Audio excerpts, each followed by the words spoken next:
नमस्कार दोस्तों, आज के हमारे इस वीडियो में हम आपके लिए शीतला माता के व्रत की एक पौराणिक कहानी लेकर आए हैं। एक समय की बात है, शीतला माता ने सोचा कि चलो आज धरती पर देखती हूँ मेरी पूजा कौन कौन करता है, कौन मुझे मानता है।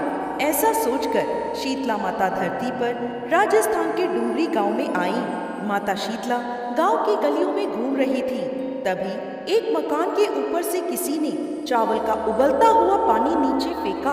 वो पानी शीतला माता के ऊपर जा गिरा, जिससे माता के शरीर पर फफोले पड़ गए। शीतला माता का पूरा शरीर जलने लगा। वो गांव में इधर उधर भटकने लगी और कहने लगी, अरे मैं जल गई, मेरा सारा शरीर जल रहा है, कोई मेरी मदद करो। लेकिन गांव में किसी ने भी माता की मदद नहीं करी। अपने घर के बाहर एक कुम्हारन बैठी थी। उसने देखा कि वह बूढ़ी माई बहुत जल गई है, उनके पूरे शरीर पर फफोले पड़ गए हैं और वो अपने शरीर की तपन को सहन नहीं कर पा रही। तब वह कुम्हारन बोली, माँ तुम यहाँ आकर बैठ जाओ, मैं तुम्हारे शरीर पर ठंडा पानी डालती हूँ।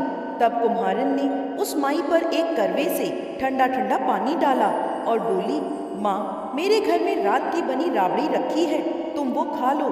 जब उस बूढ़ी माई ने वो ठंडी राबड़ी और दही खाया तो उसके शरीर को ठंडक मिली। तब वह बोली, बेटी मेरे सर में जुएं देख दे। जब कुम्हारन माता के सिर से जुएं निकालने लगी तो उसने देखा कि उनके सर के पीछे भी एक आंख है, जिसे देखकर कुम्हारन डर गई और वहां से भागने लगी। तब वह बूढ़ी माई बोली, रुक बेटी, डर मत, मैं भूत प्रेत नहीं हूँ, मैं तो शीतला देवी हूँ। तब माता ने अपना असली रूप धारण कर लिया। माता के दर्शन कर कुम्हारन रोने लगी। माता बोली, तू क्यों रो रही है? कुम्हारन हाथ जोड़कर माता से बोली, माता मेरे घर में चारों तरफ दरिद्रता है, मैं आपको कहाँ बिठाऊं? मेरे घर में ना कोई चौकी है और ना ही आसन।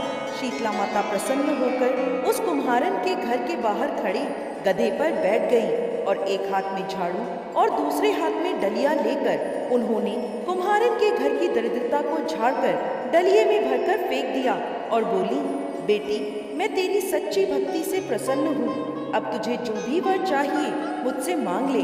तब कुम्हारन हाथ जोड़कर बोली, माता आप इस गांव में स्थित होकर रहिए। जिस प्रकार मेरे घर की दरिद्रता आपने दूर करी है, वैसे ही जो भी व्यक्ति फागुन मास की अष्टमी पर भक्ति भाव से आपकी पूजा करे, आपको ठंडा जल और ठंडे भोजन का भोग लगाए, उसके घर की दरिद्रता आप स्वयं दूर करें। माता ने उसे तथास्तु कहा और बोली, तू इस करवे का जल अपनी झोपड़ी पर छिड़क लेना, कल सारे नगर में आग लगेगी लेकिन तेरी झोपड़ी नहीं जलेगी।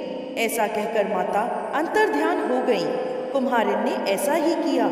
रात हुई तो सारी नगरी में आग लग गई, पर कुम्हारन की झोपड़ी बच गई।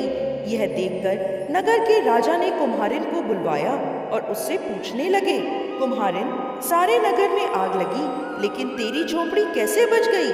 तब कुम्हारन ने राजा को शीतला माता की कृपा की सारी बात बता दी और बोली, मुझ पर शीतला माता की कृपा हुई है। उस दिन से राजा ने पूरे नगर में ऐलान करवा दिया कि अब से शीतला अष्टमी के दिन किसी भी घर में चूल्हा नहीं जलेगा और हर घर में शीतला माता को बासी भोजन का भोग लगेगा। हे शीतला माता, जैसी कृपा आपने उस कुम्हारन पर करी, वैसे ही इस कथा को कहते, सुनते और हुकार भरते सब पर करना। जय शीतला माता।